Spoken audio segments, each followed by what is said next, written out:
بسم اللہ الرحمن الرحیم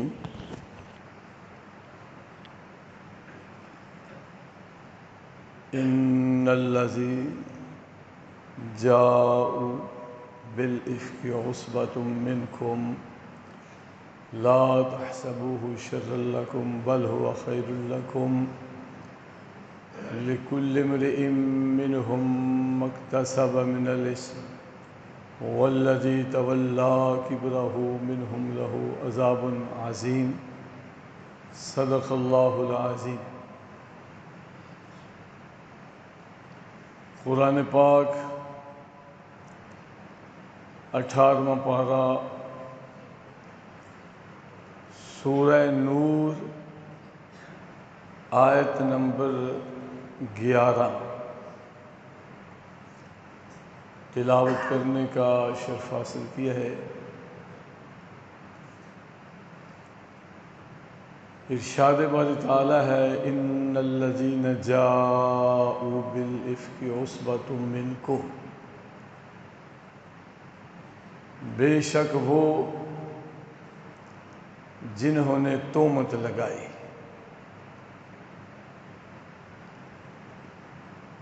عصبہ وہ ایک گروہ ہے، جماعت ہے، منکم تم میں سے، یعنی اہل مدینہ میں سے منافقین کی ایک جماعت تھی جس کا سردار عبداللہ بن ابی رئیس المنافقین، دشمنان اسلام تھے۔ اسلام کی بڑھتی ہوئی ترقی، شجر اسلام کی آبیاری، نبی کریم صلی اللہ علیہ وسلم کی شان و شوکت کہ دن رات لوگ آ رہے ہیں، اسلام قبول کر رہے ہیں، فرزندان اسلام کی تعداد بڑھ رہی ہے، تو انہیں بڑی تکلیف ہوتی تھی۔ تو وہ ہر وقت اسلام کے خلاف کوئی نہ کوئی سازش کرتے رہتے تھے،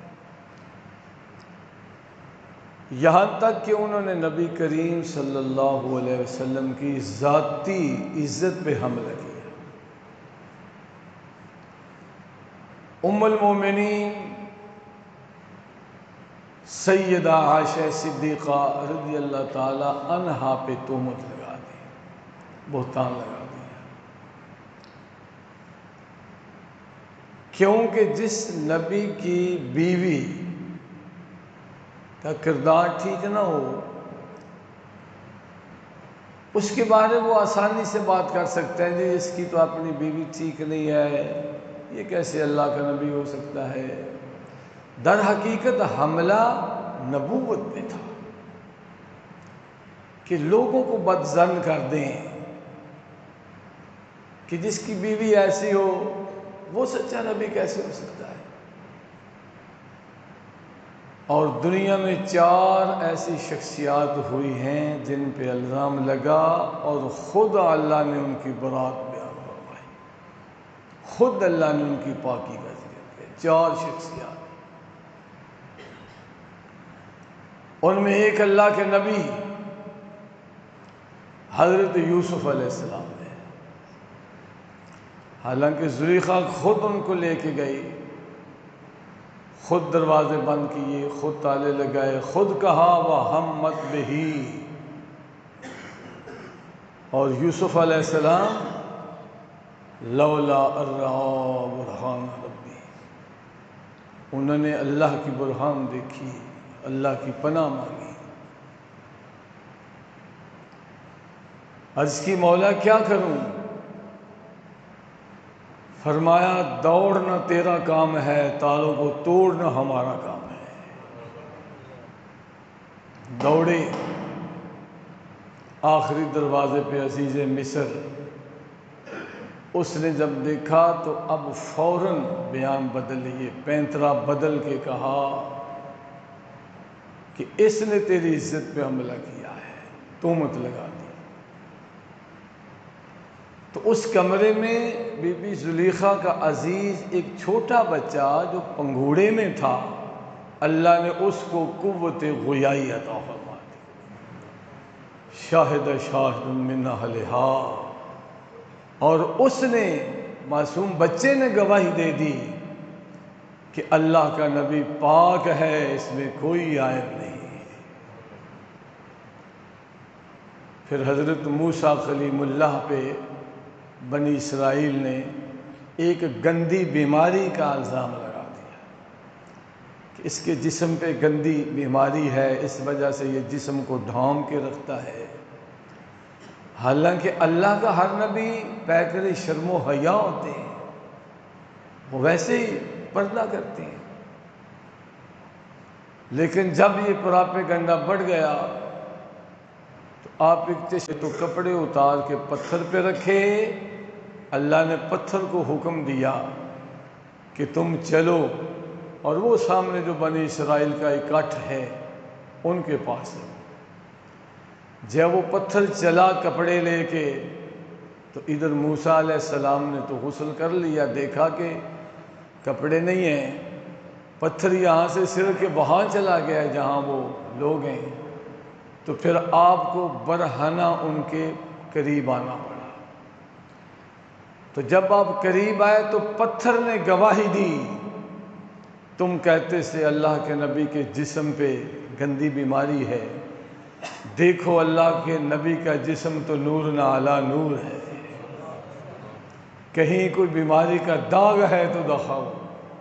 کہ اللہ نے خود برات بیان فرما دی، پاکی بیان فرما دی۔ اسی طرح پھر بی بی مریم جو بتول تھی، پاک تھی، ان پہ یہودیوں نے الزام لگایا شادی نہیں ہوئی، منگنی نہیں ہوئی، یہ بچہ کہاں سے لے کے آ گئی۔ تفسیر جلالین میں ہے کہ 1 دن کی عمر تھی، حکم ہوا کہ بچے کی طرف اشارہ کرو، فاشارت الیہ، اس سے پوچھو یہ کون ہے، کہاں سے آیا ہے۔ وہ حیران ہو کے کہنے لگے گم سم بیٹھی ہو اور کہتی ہو بچے سے پوچھے، 1 دن کا بچہ۔ فرمایا یہ کوئی بچہ عام بچہ نہیں، پوچھ کر تو دیکھو۔ پوچھا تو اللہ کے نبی نے شہادت کی انگلی اٹھائی اور فرمایا قال انی عبد اللہ آتانی الکتاب وجعلنی نبیا، میں اللہ کا بندہ ہوں، میں صاحب کتاب نبی ہوں، اس کا رسول ہوں، میں جہاں بھی ہوں برکت والا ہوں، اپنی ماں کا بڑا فرما بردار ہوں۔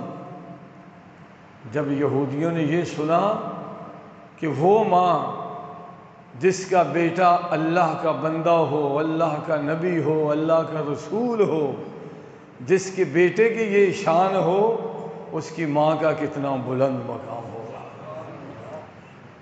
تو یہودی ہونے کے باوجود، متعصب قوم ہونے کے باوجود ان کی زبانیں بند ہو گئیں، پھر زبان نہیں کھلی۔ مگر مجھے حیرت ہوتی ہے ان نام نہاد مسلمانوں پر جو کلمہ پڑھ کے بھی اپنے نبی کے ماں باپ کو جہنمی کہتے ہیں۔ بھئی عیسیٰ روح اللہ کی ماں کے بارے جو الزام تراشی ہوئی وہ تو ہمیشہ کے لیے خاموش ہو گئے، اور تم کلمہ پڑھ کر بھی نبی کی ماں نہیں، امام الانبیاء کی ماں ہے سیدہ آمنہ، ان کے بارے زبان کھولتے۔ اور چوتھی شخصیت میری اور آپ کی اماں ام المومنین سیدہ عائشہ صدیقہ رضی اللہ تعالیٰ عنہا ہے۔ ان پہ بہتان لگایا گیا، ان الذین جاؤک بالافک عصبۃ منکم، اور اللہ رب العزت نے فرمایا وہ جنہوں نے الزام لگایا وہ ایک جماعت ہیں، عصبہ ہیں، عصبہ گروہ، اور اہل مدینہ میں ہی سے ہیں، لیکن اے محبوب آپ اس کو برا خیال نہ کریں، بل هو خیر لکم، یہ آپ کے لیے خیر ہے، بہتری ہے، کیونکہ اللہ تعالیٰ نے خود برات بیان کرنی تھی، خود صدیقہ کی صداقت کی شہادت دینی تھی، فرمایا آپ اسے برا خیال نہ جانیں، یہ آپ کے لیے خیر ہے۔ لِكُلِّ امْرِئٍ مِّنْهُمْ مَا اكْتَسَبَ مِنَ الْإِثْمِ، اور ان میں سے جس نے جو بھی کسب کیا اس کے لیے اتنا ہی گناہ ہے۔ اور جس نے سب سے زیادہ پراپیگنڈا کیا اس کے لیے عذاب عظیم ہے۔ تو ام المومنین حضرت عائشہ صدیقہ رضی اللہ تعالیٰ عنہ خود ہی اپنا واقعہ بیان فرماتی ہیں، بخاری شریف، مسلم شریف، صحیحین میں موجود ہے۔ فرماتی ہیں نبی کریم صلی اللہ علیہ وسلم کا معمول تھا جب کسی غزوہ میں جاتے تو ازواج مطہرات میں قرہ اندازی فرماتے، جس کا نام نکل آتا اس کو ہم رکابی کا شرف عطا فرماتے، اسے ساتھ لے جاتے۔ تو جب شعبان 5 ہجری میں غزوہ بنی مصطلق جانے لگے، قرہ اندازی فرمائی تو میرا نام نکل آیا۔ تو نبی کریم صلی اللہ علیہ وسلم نے کچھ لوگوں کی ڈیوٹی لگا دی جو میرے کچاوے کو اونٹ پہ رکھتے، باندھتے، پھر اتارتے، سفر پہ روانہ ہوئے، اور جہاد سے فارغ ہو کے جب واپس آنے لگے تو ابھی مدینہ سے باہر ہی تھے کہ رات آ گئی۔ پچھلی رات میں رفع حاجت کے لیے گئی، میرا ایک ہار تھا جو گم ہو گیا، تلاش کرتے کرتے کچھ دیر لگ گئی، میرے آنے تک قافلہ جا چکا۔ میرا وہ جو کچاوا تھا اس میں میں نہ تھی، مگر ان کو علم نہ ہو سکا۔ کیوں؟ اس دور میں عورتوں کا وزن زیادہ نہیں ہوا کرتا تھا، نہ مرغن غذائیں ہوتی تھی، نہ لوگ زیادہ گوشت کھانے والے تھے، اور پھر آپ فرماتی میں تھی بھی کم عمر، انہیں علم نہ ہو سکا، انہوں نے کچاوا کس دیا، قافلہ چلا گیا۔ جب میں آئی دیکھا کہ قافلے والے تو جا چکے ہیں، تو میں نے وہیں چونکہ پردے کے احکامات آ چکے تھے، چادر میں پردہ کیا اور بیٹھ گئی کہ جب علم ہوگا تو کوئی نہ کوئی واپس آئیں گے۔ تو ایک آدمی صفوان، ان کی ڈیوٹی تھی کہ تم قافلے کے پیچھے پیچھے آنا، کسی کی کوئی چیز گر جائے تو اس تک پہنچانا۔ تو وہ آئے، انہوں نے دیکھا، پڑھا انا للہ و انا الیہ راجعون، اور اونٹ کو میرے قریب بٹھایا، میں اوپر بیٹھ گئی، وہ تعظیماً احتراماً نیچے پیدل چلنا شروع ہو گئے۔ تو جب ہم مدینہ منورہ میں داخل ہوئے، عبداللہ بن ابی نے جب دیکھا تو اس نے ایک طوفان برپا کر دیا، کیونکہ دشمنان اسلام اس وقت بھی اور اب بھی کوئی موقع ہاتھ سے نہیں جانے دیتے، لیکن آپ فرماتی ہیں مجھے کوئی خبر نہ تھی۔ جب مجھے اطلاع ہوئی، پتہ چلا، ام مصطح نے جب مجھے بتایا تو مجھے بخار ہو گیا، میں بیمار ہو گئی، یہاں تک کہ پورا مہینہ میں بیمار رہی اور دن رات رویا کرتی تھی۔ زیادہ قرآن پاک زبانی یاد نہیں تھا، یہ آیت میں بار بار پڑھتی، فصبر جمیل واللہ المستعان علی ما تصفون، فصبر جمیل واللہ المستعان علی ما تصفون۔ نبی کریم صلی اللہ علیہ وسلم تیمارداری کے لیے آتے، تھوڑی دیر بیٹھتے، حال پوچھتے، چلے جاتے۔ صحابہ کی بار کو بٹھایا مسجد نبوی میں، فرمایا ہاں بھی آپ لوگ بتائیں مدینہ میں یہ جو پراپیگنڈا ہو رہا ہے، جو میری زوجہ پہ تہمت لگائی گئی ہے، اس بارے کیا خیال ہے؟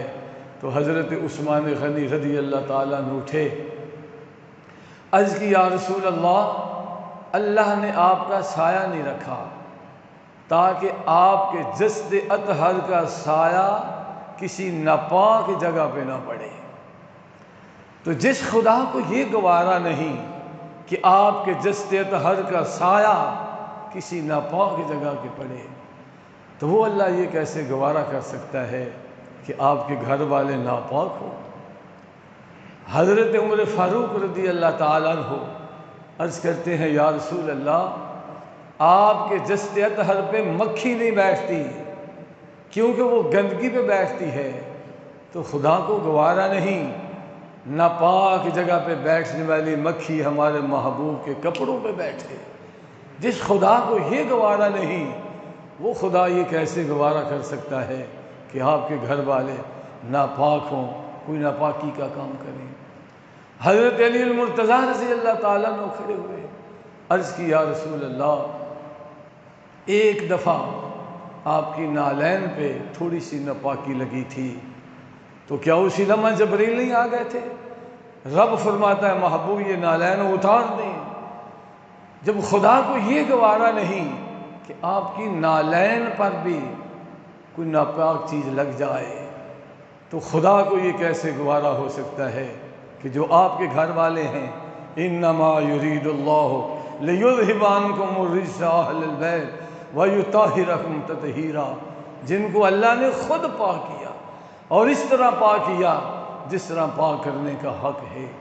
تو آج بعض لوگ بڑی ٹھٹائی کے ساتھ یہ کہہ دیتے ہیں، جی دیکھو نا نبی پاک پریشان ہوئے، صحابہ سے انکواری کی، مطلب یہ ہے کہ نبی کو علم نہ تھا، وہ اپنا قوت بیان اور طرز استدلال پہ سارا زور وقف کر رہے ہیں یہ بات ثابت کرنے کے لیے کہ نبی کو علم نہیں تھا۔ علم ہوتا تو پورا مہینہ پریشان کیوں رہتے، صحابہ سے انکواری کیوں کراتے؟ حالانکہ بخاری کے لفظ موجود ہیں، فرمایا واللہ مجھے اللہ کی قسم میں اپنے گھر والوں کے بارے، ازواج مطہرات کے بارے سوائے خیر کے کسی بات کی خبر نہیں رکھتا۔ کیا مطلب؟ کہ میرے گھر والے پاک ہیں، بخاری کی حدیث ہے، اور قسم اٹھا کے فرما رہے ہیں۔ اگر خبر نہیں تھی تو حلف کیوں دے رہے ہیں؟ قسم اٹھا کے بات کیوں فرما رہے ہیں؟ اور پھر آپ تعزیر کا ذکر کر رہے ہیں، ترغیب دے رہے ہیں کہ جو لوگ اس سازش میں ملوث پائے گئے ان کو حد قذف لگے گی، ان کو سزا دی جائے گی۔ اگر نبی کو علم نہیں تو قسم اٹھا کے، حلف اٹھا کے آپ بیان کیوں کر رہے ہیں؟ ثابت ہوا کہ آپ کو علم تھا، انکواری کیوں کر رہے ہیں؟ نبی کا ہر علم امت کے لیے سبق ہوتا ہے کہ کل قیامت تک میری امت میں کسی کو یہ معاملہ پیش آئے تو کوئی بھی ایسا معاملہ ہو تو انکواری کرنا نبی پاک کی سنت ہے۔ مگر اس سے آپ یہ کبھی استدلال نہ کریں کہ نبی کو علم نہیں تھا، حضور کو علم تھا، مگر اس انتظار میں تھے کہ چہ جائے کہ میں اپنی بیوی کی پاکی بیان کروں، میرا خدا بیان فرما دے۔ ام المومنین فرماتی ہیں پھر اللہ نے کرم کیا، وہ لمحہ وہ گھڑی بھی آ گئی، حضور تشریف فرما ہیں، بیٹھے بیٹھے وحی کی کیفیت طاری ہو گئی۔ سردیوں کا موسم تھا مگر آپ کی والفجر کی پیشانی پہ پسینہ آنا شروع ہو گیا۔ نبی کریم صلی اللہ علیہ وسلم پہ 17 قرآن کی آیات، 2 رکوع جبریل لے کے آئے۔ جب وحی کی کیفیت ختم ہوئی تو فرمایا ابشری یا عائشہ، عائشہ تجھے مبارک ہو، تیری طہارت کا ذکر تو خدا نے قرآن میں کر دیا ہے۔ آپ فرماتی ہیں یہ تو مجھے یقین تھا کہ اللہ میری برات کو بیان فرمائے گا، میری پاکی کو بیان فرمائے گا، مگر یہ گمان نہ تھا کہ میری شان میں اتنی قرآن کی آیتیں نازل ہو جائیں گی۔ سبحانک ھذا بہتان عظیم، اہل ایمان کی سرزش فرما رہے ہیں کہ تم نے فوراً کیوں نہیں کہہ دیا کہ اللہ پاک ہے، اس کا رسول پاک ہے، اس کے گھر والے پاک ہیں۔ تو اللہ رب العزت ہمیں قرآن و حدیث کی روشنی میں عقائد و نظریات بنانے کی توفیق دے۔ ماہ رمضان المبارک کا دوسرا عشرہ ہے، 17 رمضان المبارک کو ام المومنین کا وصال ہے، جیسا کل بھی درس میں ذکر ہوا، آج بھی میں نے مناسب سمجھا کہ تھوڑا سا مزید ذکر ہو تاکہ ہمارے نوجوان بد عقیدگی سے محفوظ رہیں۔